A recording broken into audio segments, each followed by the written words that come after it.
Untuk telur bisa maksimal mencapai 99,9% juga bisa. Namun di rata-rata ya sekitar 85%. Faktor utama untuk keberhasilan bebek petelur itu yaitu yang pertama yaitu pemilihan bibit. Itu bibit harus kita pilih yang umurnya sama gitu ya, umurnya seragam, tidak campur ya. Pakannya itu jangan gonta-ganti, jadi samunya udah pakan A, usahakan ya terus A. Kalau samunya mau mengganti pakan ya itu harus sedikit demi sedikit itu. Terus kemudian faktor lingkungan.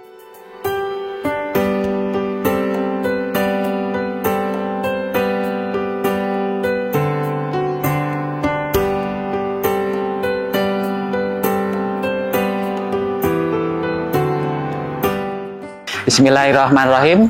Assalamualaikum warahmatullahi wabarakatuh. Perkenalkan, nama saya Pardi, bergerak di bidang usaha bebek petelur yang beralamat di Dukuh Kemincip, RT 1 RW 5, Desa Kendalrejo, Kecamatan Pituruh, Kabupaten Purworejo, Jawa Tengah. Saat ini selain saya usaha bebek petelur, saya juga aktif sebagai anggota Polri, yaitu Babin Kaptimas di Polsek Pituruh, Polres Purworejo, Polda Jawa Tengah. Karena kita mempunyai anak-anak yang sedang sekolah dan kuliah, jadi kita saat ini membutuhkan biaya yang cukup tinggi. Oleh sebab itu, saya selain sebagai anggota Polri, di rumah ada lahan kosong, kita manfaatkan untuk usaha bebek petelur agar bisa menambah income pendapatan untuk kebutuhan anak-anak dan kebutuhan rumah tangga. Awalnya dulu kita pernah usaha yaitu di bidang rongsok, yaitu menggiling plastik, namun karena situasi dan kondisi kita sempat tidak berhasil atau jatuh. Kemudian kita mencoba untuk usaha membuat bata merah yang intinya bisa berdayakan masyarakat sekitar untuk ikut bekerja untuk menambah ekonomi. Namun karena di desa itu tenaga kerja sangat sulit ya, karena mereka masyarakat punya kegiatan yang lain yaitu seperti di sawah, pertanian, palawiji dan lain-lain. Saya berpikir ya, bagaimana caranya usaha yang tidak melibatkan orang banyak bisa diawaki sendiri, bisa dikerjakan sendiri sehingga tidak mengganggu tugas utama saya sebagai anggota Polri. Karena kita sebagai anggota Polri, dinasnya itu ditentukan oleh waktu, yaitu dari pagi jam 7 ya sampai jam 3 sore gitu. Kita dalam mengurus peternakan bebek petelur itu kita mengambil waktu yaitu di sore hari ya. Pada saat kita sudah pulang bekerja, sore sekitar jam 4, kita kasih makan, kita bersihkan tempat air minum. Karena apa? Karena untuk mengurus bebek ya, bebek saya ada 300 ekor itu tidak lama. Jadi hanya 45 menit kurang lebih ya. Itu untuk memberikan pakan itu hanya sekali dalam satu hari. Jadi untuk pagi hari kita hanya mengambil telur saja, aktivitas pagi ya. Itu paling sekitar 15 menit lah untuk ngambil telur. Kemudian sore sekitar 45 menit.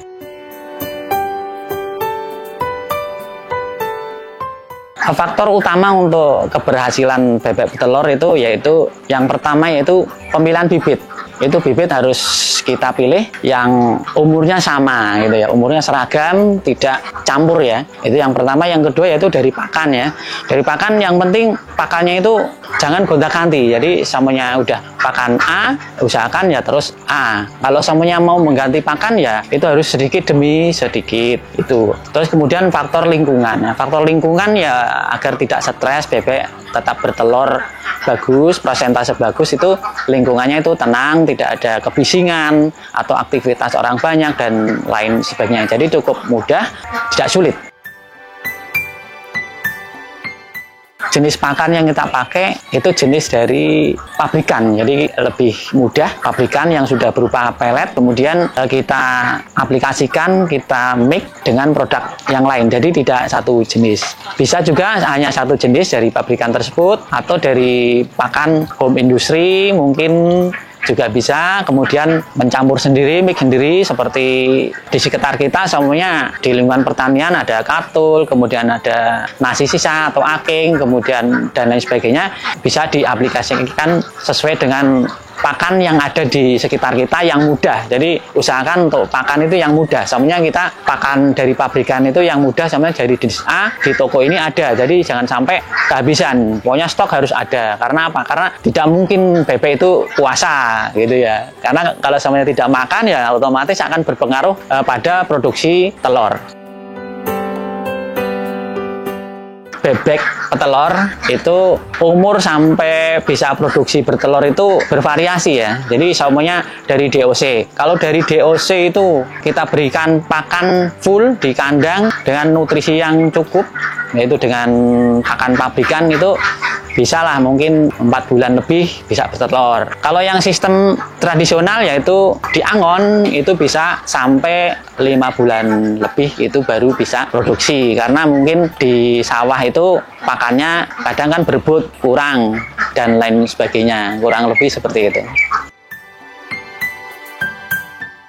Jadi untuk bebek petelur itu produksinya bervariasi ya. Jadi antara kandang tempat si A dan si B itu belum tentu sama. Untuk telur bisa maksimal mencapai 99,9% juga bisa.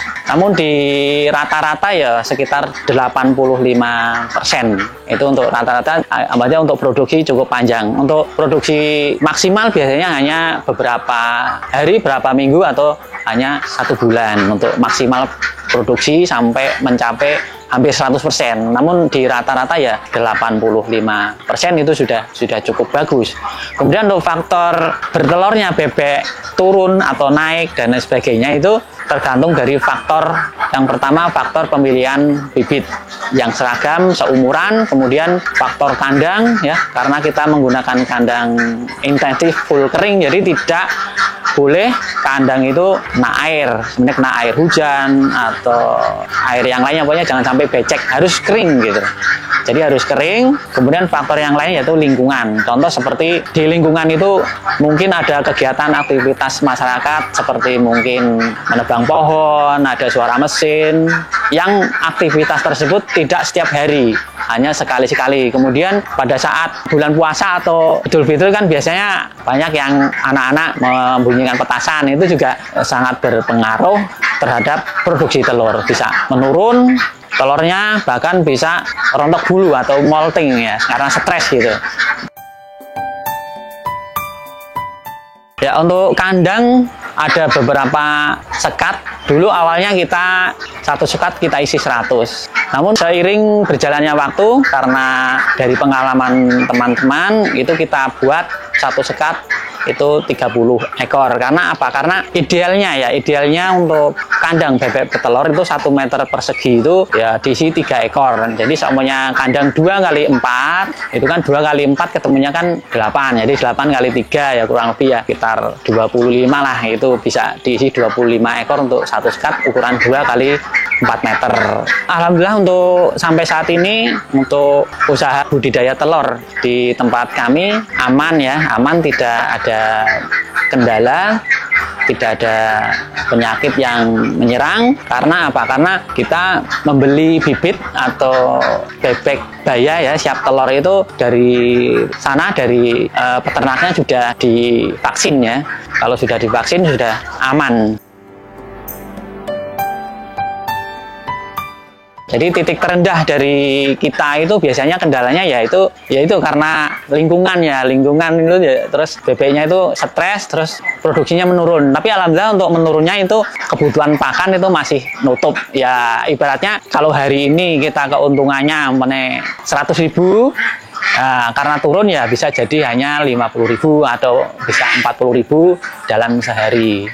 Ya selain kita memelihara bebek petelur ya, karena di kampung itu ya, di kampung kita ya ikut-ikut lingkungan, piara kambing juga, ada kambing ya, karena di sini banyak rumput ya, banyak rumput. Kemudian kita ada tempat untuk menanam rumput, jadi tidak harus nyari-nyari ke mana-mana, cukup kita ngambil di situ. Kemudian ada juga yaitu kolam ya, kolam yang bundar itu kita isi ikan ya, ada ikan gurami, kemudian ada ikan patin.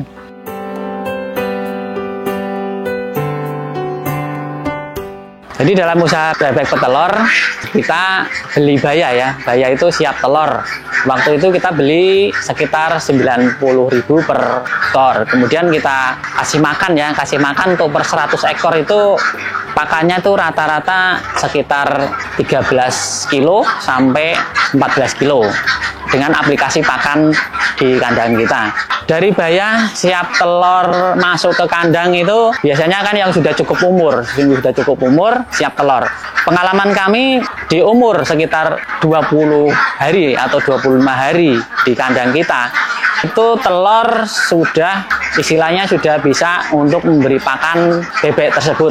Nah, kemudian akan berjalan terus waktunya, yaitu akan meningkat terus dari 50 ya. Jadi untuk bebek 100 ekor kalau telurnya baru 50 butir itu sama saja baru untuk memberi pakan.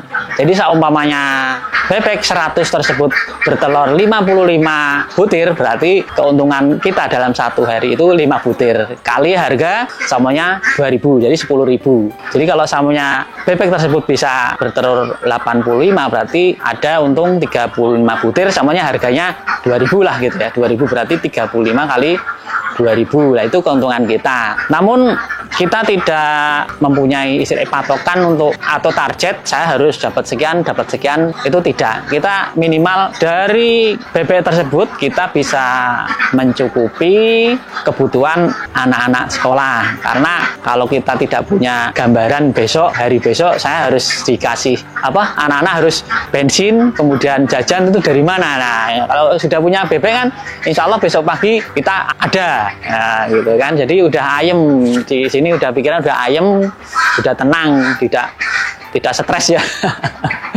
Jadi, minimal bisa mencukupi kebutuhan anak-anak untuk sekolah, untuk transport, kemudian untuk jajan. Nah, syukur pisan bisa untuk menambah kebutuhan istri di belakang ya, beli sayuran, kemudian yang lain-lainnya. Harapannya seperti itu.